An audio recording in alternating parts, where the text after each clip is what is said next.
Often when people are struggling with something, a particular problem or a particular issue, they can present as though they're in some kind of a problem box. All they can see is the problem. There's no way out. Whatever way you turn, there's the problem, there's the problem, there's the problem, there's the problem. I can't see beyond it.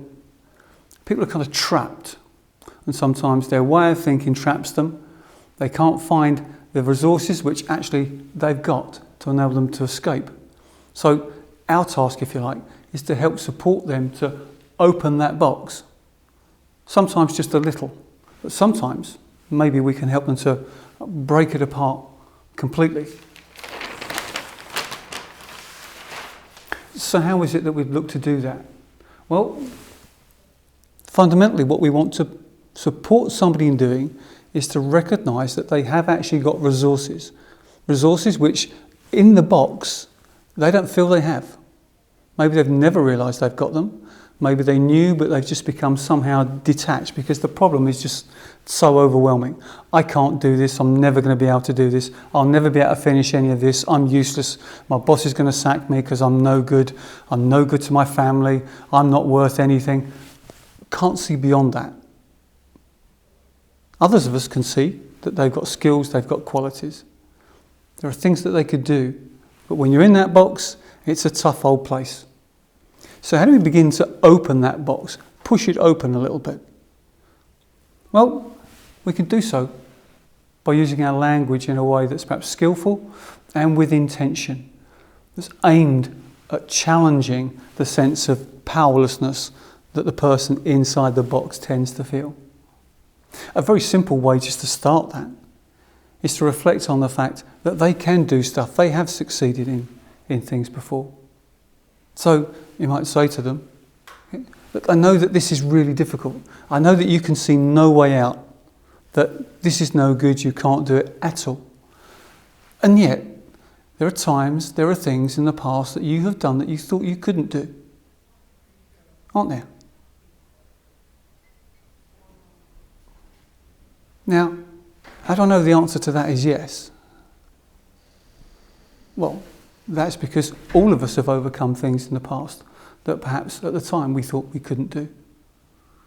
Whether it's, I never thought I would get this job, but you got it.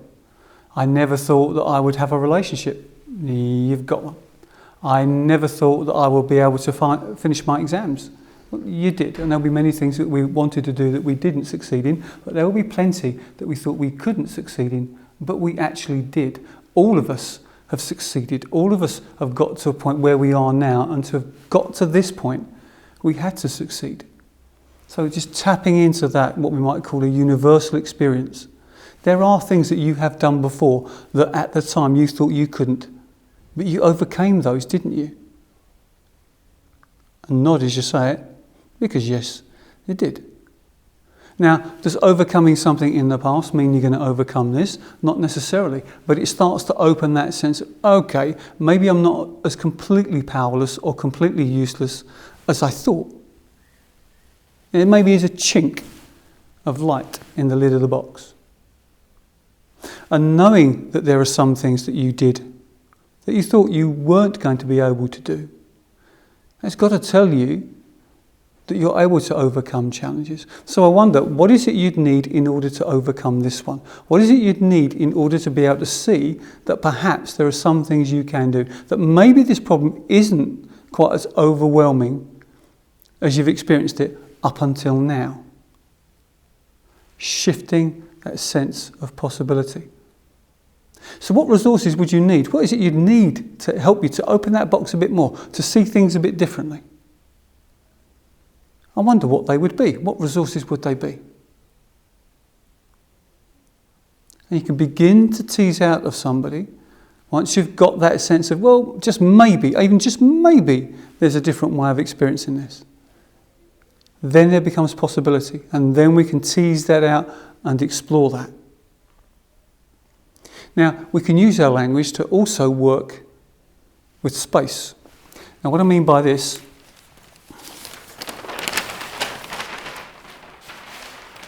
is that, as I've said, when we're in the problem box, we kind of feel completely overwhelmed and overpowered. No control. That's all we can see. And it brings with it a very definite emotional response. You can feel weak, feel down, powerless, limited. Strong emotional experience. If we can distance ourselves from that, that emotional attachment is loosened. It's loosened. So getting distance from the experience is really powerful. And how do we do that? Well, you could simply imagine, okay, so this is where I am and I'm feeling this is really difficult. Well, see yourself over there. See yourself a bit further away. And from this position, what's going on over there? The emotional connection is reduced. Now, with my daughter, what I used to do, and don't tell her mum, when she felt in positions that were overwhelming, she was studying for exams, cramming and doing more and more study, to the point where she felt as though she couldn't do any more. She couldn't see the wood for the trees, couldn't see her way out, was going to find no time to see her friends, was completely overwhelmed. This is useless, I'm useless. Oh, I might as well give up entirely. I get her to stand on a bed and look down at Katie down there. Katie down there who's struggling with her exams. Katie down there who's struggling with her revision, who's completely overwhelmed. She can't see a way out. But up here, looking down, you can see so much more. So what is it you can see that Katie down there can't? She can't possibly see it. It's like she's surrounded by tower blocks. She can't see all of the lovely countryside around it. What can you see that she can't, that would be helpful to her? There's less emotion. She relaxes more. She breathes more and more slowly. And she can begin to recognise some of those alternative resources or those alternative things that are there that give her a different perspective. And she can see that the exams, they're not that far off. She can see that she's actually done a huge amount of work. She can begin to see patterns in her revision that are helping her. She can see that actually it does. From here, it makes sense to take a break and see her friends. Down there, it doesn't. I can't possibly take time to see my friends. Here, well, actually, maybe I can. And I could rejig my revision program that fits, that allows me that time. Distance. Really, really powerful. Now, how many of you believe in time travel? No? Well, I'd suggest that you time travel every day. That there will be at some point during the day when you look back on what you did this morning or what you did yesterday. If I ask you to think about last Christmas, you'll have some sense of it. And in order to do that, you've kind of had to go back, in a sense, to what was happening last Christmas, or certainly what you can recall was happening, what your experience of it was.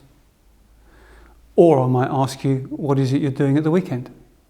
What is it you're doing next summer? What are your plans next Christmas? And to make sense of the question, you have to take yourself into the future. Now, we can't necessarily put ourselves on the Starship Enterprise or whiz away in the TARDIS, but we can make use of our time-travelling capacities, again, to get a different perspective, again, to give us a degree of distance.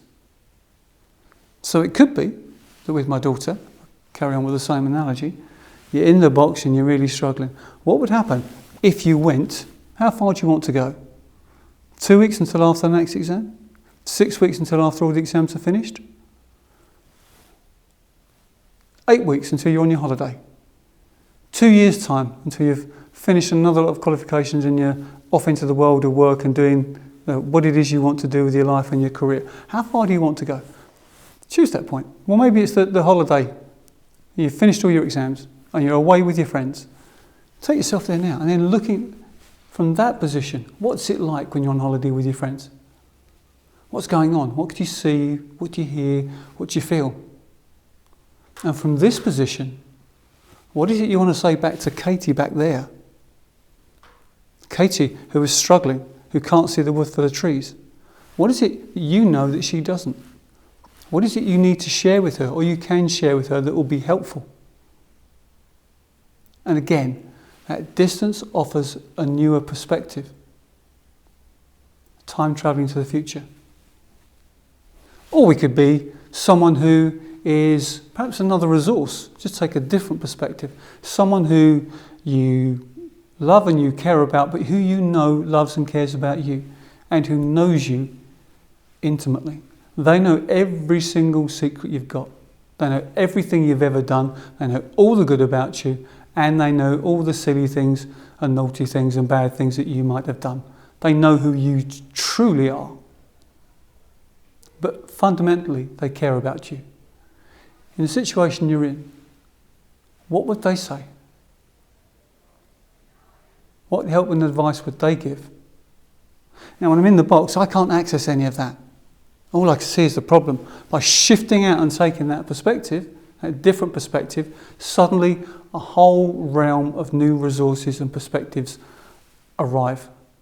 And from that position, I can look at alternatives. I can explore alternatives. Maybe this is a really bad problem, and I've just got to face it. It is really bad. But it will pass. I will get through it. There are people that care about me, that love me. I will get through it. This too shall pass. So, an invitation to you, spend a little bit of time, whether it's a few minutes, a few hours, or over days and weeks and months to follow, to consider what situations you're experiencing that you could use some of the language or some of the techniques that we've looked at to shift to a more positive, more empowering perspective for yourself. And alongside that, ask yourself the question with those around you, whether that's people that you lead, people that you work with, people that you care for, your family, your children. Do you leave them in the box? It's a problem, don't worry, we'll get through it. Sure, it'll be okay. Or do you work and practice and maybe use some of these ideas and some of this language to see how you might be able to help them open that box? You might just open it a fraction. It's like stretching an elastic band. Once you stretch it, it never quite goes back to the way it was. Once you've loosened that box, it's really hard for them to pull it shut again. And who knows, you might just explode that box for them altogether. So if it sounds silly saying to somebody, I want you to time travel, or I'd like you to stand on your bed and have a look down at what's going on, that might feel a little silly. They'll only think it's silly if you do. I'm just inviting you to play. That's all it is. You're just playing. And trust me, if you're prepared to play, so will they. We're just messing, we're just seeing what will happen. Just have a go and see if you can make the difference.